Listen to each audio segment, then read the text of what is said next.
This episode was awesome. I spent about 5 minutes trying to just think of an intro, something that would sum up my thoughts on this episode while leading into the video, but honestly, that's the best thing that I could come up with, and this episode was awesome. Let's talk about it. As always, I will be going non-spoiler and then spoiler, and I will clearly delineate when the spoiler section starts, so don't worry about that at all if you haven't seen the episode yet. And 2, as always, I am reusing the same footage from the same 4 trailers. They don't give me a lot to work with, so apologies about that. But anyways, if you haven't subscribed already, then make sure to do so. And without further ado, let's get into this episode. Okay, so non-spoilers. First of all, can I just say Carl Weathers, bravo. Bravo, Carl Weathers. Without giving away any spoilers, I was watching this episode and thinking, who directed this? It has a pretty distinctive tone. And the first name that came to my mind was actually Taika Waititi. I thought it had all of the sensibilities and the humor, the joyous fun of a Taika Waititi episode or film, just like in last season of The Mandalorian. And then towards the end, I was like, oh, maybe a little bit of Jon Favreau. There are a couple hints and nods here to Iron Man. I won't go into it at all, but it ended up being none other than Carl Weathers himself, and bravo. Well done. One of my quote-unquote complaints about Bryce Dallas Howard and Dave Filoni directing episodes, and again, they're great people, but they are relatively new live-action directors, both having experienced Dave Filoni in animation, Bryce Dallas Howard being the daughter of Ron Howard, and of course being an actress, so they have experience, but their episodes don't really have a distinctive style yet. Versus people like Taika Waititi, Peyton Reed, you just know. You can just tell right away that it's their episode. So this episode, I was like, oh, this episode has a style. It just has something going for it. Couldn't quite place my finger on it. I thought it was Taika. Carl Weathers, well done. And just right out of the gate, you can tell this episode has something special going for it. Actually, one of the first scenes in this episode was sort of played off as a gag, but honestly, pretty similarly to how I thought about the episode 2 opening, I thought that this gag worked really well, and we'll talk a little bit more about it in spoilers, but I thought it was so funny and pretty organic too. I mean, it was sort of a throwaway, yeah, but so was episode 2, so we'll give it a pass. And then we get into the brunt of the episode. So again, if you don't have any idea what the episode's about, no spoilers, I promise, but we do get to see some familiar faces. I mean, Carl Weathers did direct this episode after all. And then from there, we get into the story. And as you guys know, one of my complaints about The Mandalorian has been each episode sort of feels like it's not quite getting to the main point, right? Each episode sort of starts out with Mandalorian starting on this overarching story, right? Getting the child to the Jedi or whatever it may be. He goes onto a planet, somebody has the information he needs, he asks for it, they say, no, first you gotta do X, Y, and Z, and then I'll get you the information. So then he goes on this side quest, and then he sort of inches closer at the end of the episode, but then gets sidetracked again next episode, all that sort of stuff. Well, to my quote-unquote disappointment, this episode was pretty similar, but also a little bit different in all the right ways, and I'll talk about that a little bit more as we get onto this video. So yes, Mandalorian has a quest. He is on X planet and basically is told, well, you need to do X, Y, and Z for us. And then he goes and does X, Y, and Z and sort of moves the story a little bit forward. But, and this is the big difference, I think, between episodes 2 and 3 and this episode. What happens within that side quest also goes to further the bigger story of The Mandalorian. Even the first episode of this season, as much as I love Timothy Olyphant and all the Boba Fett stuff, it still wasn't super consequential to the story.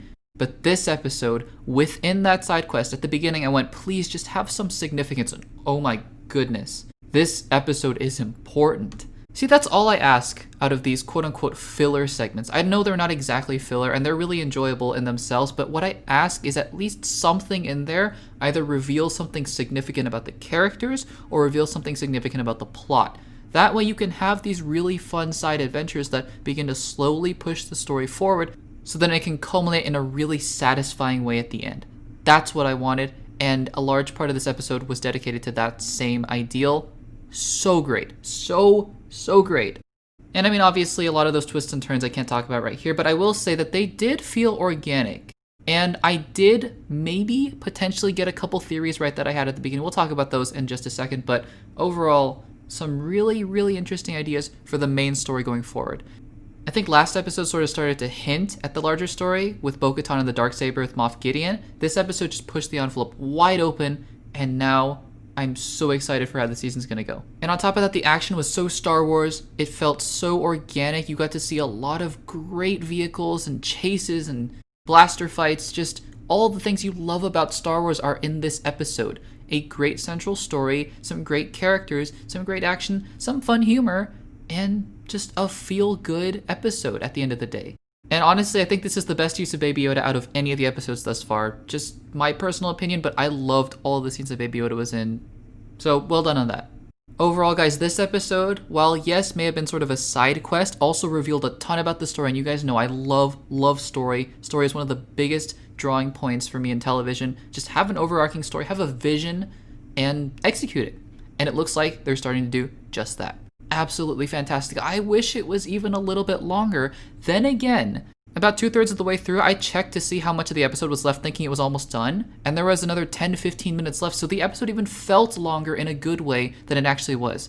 Overall, this episode is easily one of my favorites out of the entirety of seasons 1 and 2 so far, and I think it's going to be, right now, my favorite of season 2.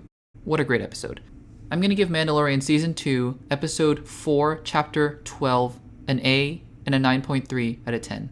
Alright, on to spoilers in 5, 4, 3, 2, 1. Final warning, here we go.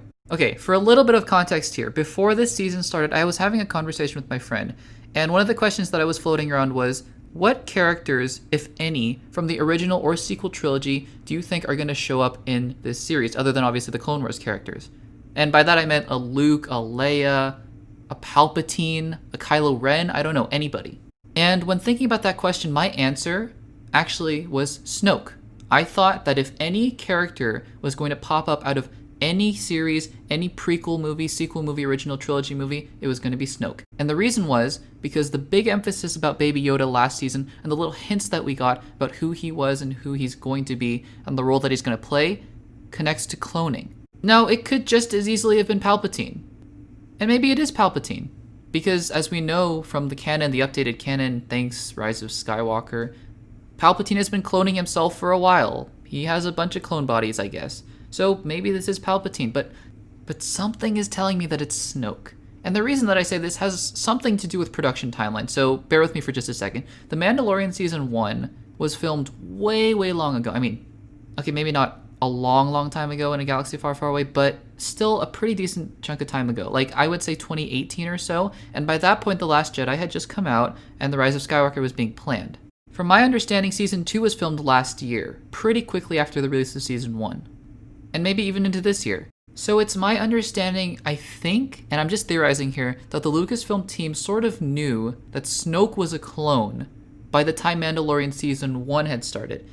And again, the reason I bring up Season 1 is because this does feel like an organic continuation from Season 1. Unlike from The Last Jedi to The Rise of Skywalker, which just felt so jarring, felt like two completely different visions, this does feel like a singular story from Season 1 up until now, with the Baby Yoda cloning hints in Season 1. So I do think that they had that same plan when they started out Season 1, and the same plan that they do have today. So I think the likelihood that Jon Favreau knew that Snoke was a clone versus the likelihood that Jon Favreau knew that Palpatine was coming back is a little bit higher. I'm not sure if those two are necessarily even connected. I don't know, I'm just theorizing, but I feel like Jon Favreau just knew about the Snoke thing before he knew about the Palpatine thing. And again, it just feels more organic, I think. Why am I talking about this? Well, obviously you've seen the episode, you know, the vat, right? The vats that we see with those disformed figures. I think it's Snoke.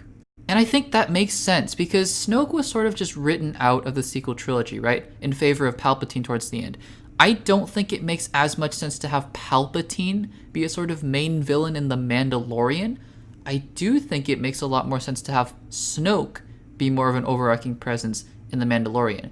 He's sort of a B-tier villain character, and I think it makes sense to just sort of transition him away from the films into the TV show. I could be, again, completely wrong about that, but I think that Snoke is going to have a major role to play in Season 3.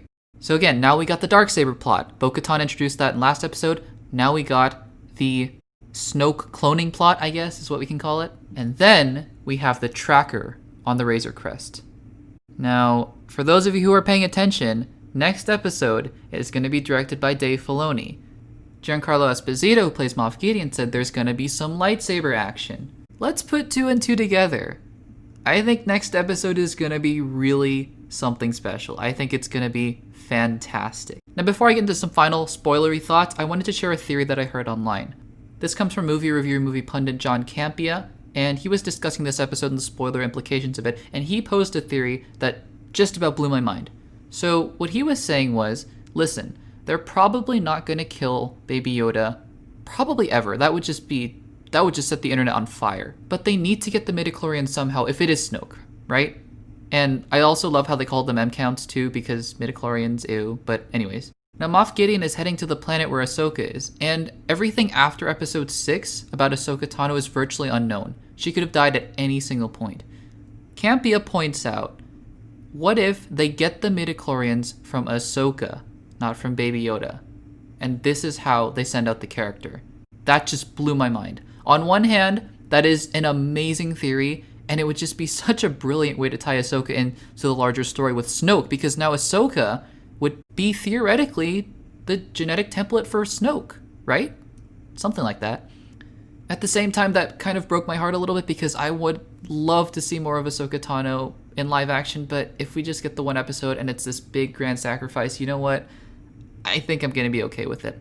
But anyways, let me know in the comments what you guys think of that theory. I think it looks plausible to me. It really does. Some last final thoughts. I thought the action was superb. I think the chase within that little canyon with Cara Dune, Greef, and the Mythrol worked great. And side note, I wasn't a huge fan of the Mythrol in season 1, and when I heard he was coming back in season 2, I was like, okay, here we go again. And then when they brought back Pelimoto for episode 1 and episode 2, I was like, great, okay. And yeah, my opinion of her really didn't go up from here. Like, I don't like the character. So when I knew that the Mythrol was coming back in this episode, I was like, okay, let's see what happens. Turns out, he actually worked a lot better. I don't know what it was. Maybe it was just the comedy, the writing. Something about the character just fit a lot better. I think he fits in this sort of group where they're all just ragging on him and telling him, hurry up, let's go. I felt like that worked a lot better than him just being a bumbling idiot around the Razor Crest. I don't know, but I actually didn't mind him in this episode. Kept me surprised. And of course, we got some adorable Baby Yoda moments. I thought the beginning of the episode immediately reminded me of Guardians of the Galaxy Volume 2. Did anyone else think that? Because when I watched the beginning of the episode, I thought, this is Baby Groot and Rocket with the button. It literally is the same thing. I would not be surprised if Jon Favreau took inspiration from Guardians 2, because it's the same scene. And that's not a bad thing, because I loved it. I thought it was so funny, and I thought it was so endearing, so cute. But yeah, it's the Baby Groot scene. I even wondered for a second, did James Gunn direct this episode? But I think we would have heard about that. Anyways, just some adorable Baby Yoda moments, and overall, a wonderful episode. This is easily my favorite of season 2, and it's probably up there for season 1 as well, if we rank all the episodes together. And like I said, we know what's coming. Next episode is Ahsoka, and we're gonna get some lightsabers, and I am excited. So those are my thoughts on episode 4 of season 2 of The Mandalorian, chapter 12. What do you guys think? Let me know in the comments down below. While you're at it, make sure to subscribe if you haven't already, and be sure to give this video a like. It really helps to support the channel. I would really appreciate it, guys. Thank you so much. If you want to check out some more videos, check out the videos on the screen right now. Thanks for watching, and I'll see you in the next one.